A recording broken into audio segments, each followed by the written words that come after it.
When you're, we've done a lot of interviews and like a lot of stuff with bouncers. So this is probably one of the YouTube channels that talks a lot about bouncing. So that being said, what do you feel is some tips bouncing that you can get meals in? Get meals in. Meals, like do you bring Tupperware?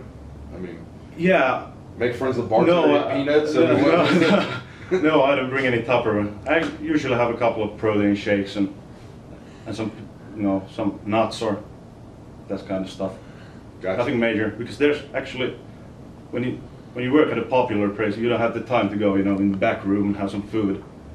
You just have to down them and get back to the door. See, there you go. So there's no excuses right there. So even if you can't sit down and have a meal, you can always have a shake. Yeah, exactly. That's what I always say. What's next best? So if you can't do what's best, what's the next best? If the next best is a shake, it's a lot better than skipping a meal. Yeah.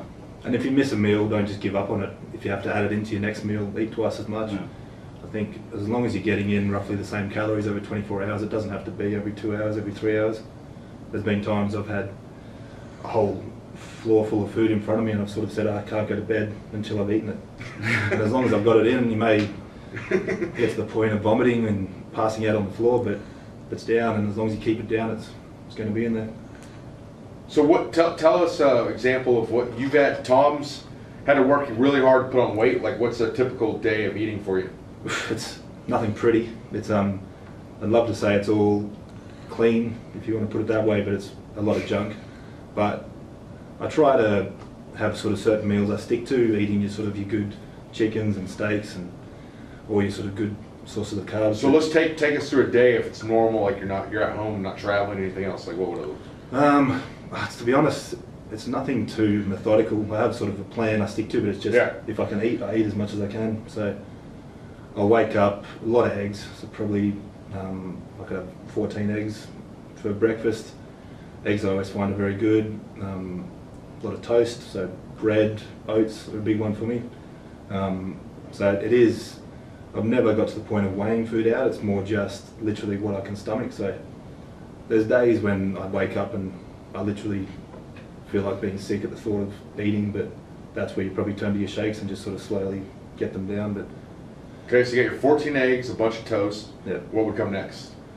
Take us through just one day. Big believer in red meat. I think a lot of people like to stick to the chicken, but I think I do feel a difference eating a lot of ground beef, steak, whether it's the fat content or whatever, but a lot of, we call it mince at home, but ground beef here. So a lot of that, again, maybe eggs, a lot of pasta. Pasta's a big one, rice, but I tend to be able to eat more pasta for some reason. Rice fills me up more, which I think seems to be the opposite to some people, but it is just a matter of finding out the volume, what you can stomach, and being able to get it down on a consistent basis. And be aware it's not going to be easy, it's going to be hard, and there's going to be days when you just don't want to look at food. Or when we calculated out that one time, look, it was about 7,700 calories, would be about the average.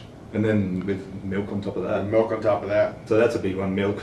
Don't be afraid of drinking a lot of milk.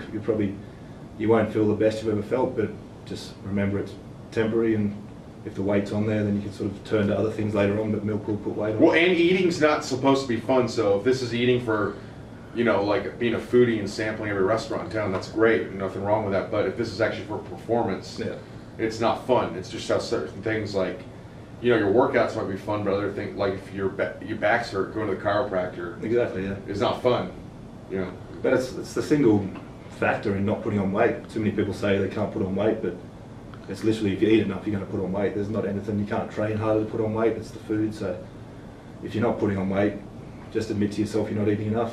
Well, and if you're weighing all your meals and all this and, doing this and that, on the flip side, you're dieting and you're not seeing abs, you're probably... Yeah, but it's also not sustainable. No one's going to weigh food every day.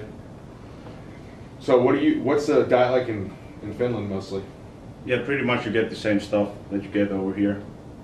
Actually, pretty much the same stuff as you do. But I really enjoy eating out, so 3 to 4 times a week I go and eat whatever I feel like. Then so your next meet's gonna be in September? September, yeah. Mm-hmm. And have you ever thought about bodybuilding, Tom? No, that's just something that's never appealed to me, I guess. I think I came to powerlifting more in the pursuit of athletic performance and fell in love with actually lifting more than what the lifting achieved athletically. But I think bodybuilding I admire more for the dedication, but it's not something I sort of see as something I'd pursue. But you want to put on a lot of muscle To lift, like bodybuilding, but not bodybuilding. it's always good to sort of stay relatively lean, but it's never been a factor of mine. It's sort of I've just eaten, whether I put on fat or muscle. It's going to be weight. Yeah, and that's sort of one of the things is he puts on muscle easy, doesn't gain a bunch of body fat, so that's the hard part of stuffing himself. Where other people may have the opposite problem. They may not. They may put on fat easy and have to control their appetite. He can control his appetite by essentially eating like a pig, where you may have to control your appetite by not eating like a pig, because everybody's going to be different. Yeah, absolutely. Everyone's different. Sort of you can't take one person's example as gospel, but yeah, again, if you're lifting for powerlifting, unless you're trying to keep yourself within a weight class, eat. It's sort of, you don't have to worry so much about how you look as long as health, if you care about it, is in the guidelines. If you care about it. Some people it seems are happy just to put it all on the line, but which I admire myself. But I think obviously that's not a lifestyle you can live for too long. Yeah. And so, what do you guys? You guys can come back to the meet next year. Yeah, absolutely. Yeah, I'll be back. Yeah. Cool. And I guess anything else you guys want to add or anything? I think we pretty much covered most of our bases here. Yeah, I think that was good. Yeah, nothing too much. Obviously, I guess want to thank you for Thank you guys for coming. Yeah, and putting on a good show. Also, your brother Noah, I think both did a really, really good Well, job. Noah pretty much ran the show. Yeah. So I mean, give him credit for that. He did a good job. He did a very good job. We get, only seen good reviews online. So That was a great meeting. this next year, we're going to put the. I think we'll put the entries up early because we had to turn a lot of people away. So if you want to come, you'll get a chance to come earlier. But you know, Yeah. that token is also going to fill up earlier too, because at the Ronnie Coleman Classic, which is the Fort Worth Convention Center, we couldn't ask for a better venue. The only issue is there is a certain amount of people we can have, and we're not going to run 3 platforms to run people through the meet like cattle. We want to treat everybody like they're special because they are to us, and have the best lifting experience of their life, not, you know, where you're just get a number and like, you know, here's something in the background. Even around town here, a lot more people are sort of recognising us from the powerlifting, so I think it's definitely building in its sort of attractiveness to people, and also it was obviously a bit of a spectacle at the convention, so that's good. It'll only get bigger from here. Yeah, it's gonna get bigger from here, and you know, and we just want to keep it how it is right now, where we have people that could be going for world records, traveling in from all over the world, and people locally that are, you know, gonna just try to set a personal best in their first meet ever. So Absolutely. very inclusive. And yeah, obviously lifting with top level lifters that you're never sort of going to see anywhere else. The one guy, Julius Maddox, benching 628, I think it was. Yeah, barely That missed was rough. 672. One of the most. Did he miss it? Barely, Barely, about an yeah. inch. But just warming up with him, it's just something you can never really experience until you see it in real life. If you're playing JV basketball, you don't get to go play pickup basketball with Michael Jordan. Yeah, exactly.